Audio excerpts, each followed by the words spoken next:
বান্দরবানের ভিতরে অনেক সুন্দর একটি জায়গা হলো রামা উপজেলার চেয়ারম্যান লেক। পার্বত্য জেলা হিসেবে কিন্তু বান্দরবান তৃতীয় স্থানে দাঁড়িয়ে আছে। এবার ঈদের পরে কিন্তু কোনো জায়গায় ঘুরতে চাইলে বান্দরবানে ঘুরতে পারেন। পাহাড় এবং পর্বত দিয়ে বান্দরবানের লামা উপজেলাটি আছে। আজকের এই ভিডিওতে বান্দরবানের অনেক সুন্দর একটি জায়গার সাথে আপনাদেরকে পরিচয় করিয়ে দিব, যেটা কিনা চট্টগ্রাম বিভাগের বান্দরবান জেলায় পড়েছে। তাই বলি ভিডিওটি স্কিপ করবেন না, পুরোটা ভিডিও দেখবেন। আশা করি ভিডিওটি ভালো লাগবে। আসসালামু আলাইকুম গাইস, কেমন আছেন সবাই? বরাবরের মতন আরেকটি নিউ ব্লগ আপনাদের সবাইকে স্বাগতম। তো গতকাল কিন্তু আমি বান্দরবানে এসে পড়েছি, তো ভাবলাম যে কোনো একটা জায়গা থেকে ঘুরে আসি, তার কারণে রওনা দিয়ে দিলাম সেই জায়গাটিতে যাওয়ার জন্য। আর আজকে আমরা যেই জায়গা থেকে যাচ্ছি এই জায়গাটি কিন্তু বান্দরবান লামা উপজেলা আজিজনগর থেকে একটি অটো রিজার্ভ করে রওনা দিয়ে দিলাম সেই গন্তব্য স্থানে যাওয়ার জন্য। কিছুদিন ধরে কিন্তু প্রচুর পরিমাণে বৃষ্টিপাত হচ্ছে, এই বৃষ্টির ভিতরে রওনা দিয়ে দিলাম সেই জায়গাটিতে যাওয়ার জন্য।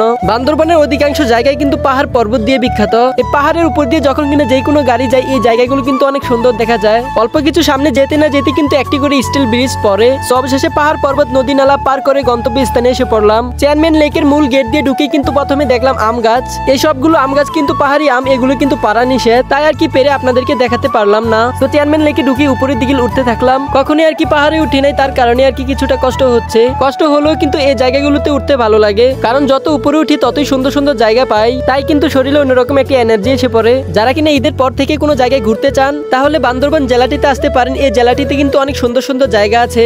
বান্দরবান কিন্তু পার্বত্য জেলা হিসেবে তৃতীয় নম্বরে আছে। যারা কিনা পাহাড় পর্বত পছন্দ করেন বান্দরবান এই জেলাটিতে আসতে পারেন। এই জেলাটিতে কিন্তু অধিকাংশ জায়গায় পাহাড় দিয়ে বিখ্যাত। চেয়ারম্যান লেক কিন্তু একটি পার্কের মতো, এখানে কিন্তু বাচ্চাদের জন্য অনেক ধরনের খেলনার জিনিস আছে। পাহাড়ের ভিতরে কিন্তু এইসব জিনিস সব জায়গায় করে না, কিন্তু এই জায়গায় কিন্তু এই জিনিসগুলো করেছে। আমাদের দাউদকান্দির ভিতরে যদি এই জায়গা হতো, এই জায়গায় কিন্তু প্রচুর পরিমাণে লোক থাকতো। কিন্তু বান্দরবানে অনেক সুন্দর সুন্দর জায়গা আছে, সব জায়গায় মানুষ যায় না। এই চেয়ারম্যান লেকটারই কিন্তু কাজ চলতেছে। যখন কিনা পুরোপুরি সব কাজ বন্ধ হয়ে যাবে তখন কিন্তু এই জায়গাটাকে আরো বেশি সুন্দর দেখা যাবে। বৃষ্টি থাকার কারণে কিন্তু অনেক জায়গায় পাহাড় ধসে পড়েছে। এখানকার অনেক জায়গার মাটি কিন্তু একেবারে নরম, তার কারণে কিন্তু অনেক জায়গা ভেঙে যায়। এবং কি কিছুদিন ধরে কিন্তু প্রচুর পরিমাণে বৃষ্টিপাত হচ্ছে, এর কারণে কিন্তু পাহাড় ভাঙে বেশি। এখন কিন্তু একেবারে উপরে উঠে গিয়েছে, আর এই জায়গা থেকে কিন্তু ভিউটা অনেক সুন্দর দেখা যাচ্ছে। মোবাইলে কিন্তু যতটা সুন্দর দেখা যাচ্ছে, বাস্তবে কিন্তু এই জায়গাগুলো আরো বেশি সুন্দর। বান্দরবান জেলাটিতে কিন্তু আমরা আরো অনেক দিন থাকছি। বান্দরবান লামা উপজেলার অনেক সুন্দর সুন্দর কিছু জায়গাগুলো আমার এই ভিডিওতে উপস্থাপন করব। আর যারাই কিনা বান্দরবান থেকে আমার এই ভিডিওটা দেখতেছেন কমেন্টে জানিয়ে দিবেন। আমরা কিন্তু যাওয়ার সময় টিকিট কাউন্টারও কোনো মানুষ ছিল না, সেই জায়গা থেকে কিন্তু ঘুরে টুরে টিকিট নিয়ে আসতে হয়েছে।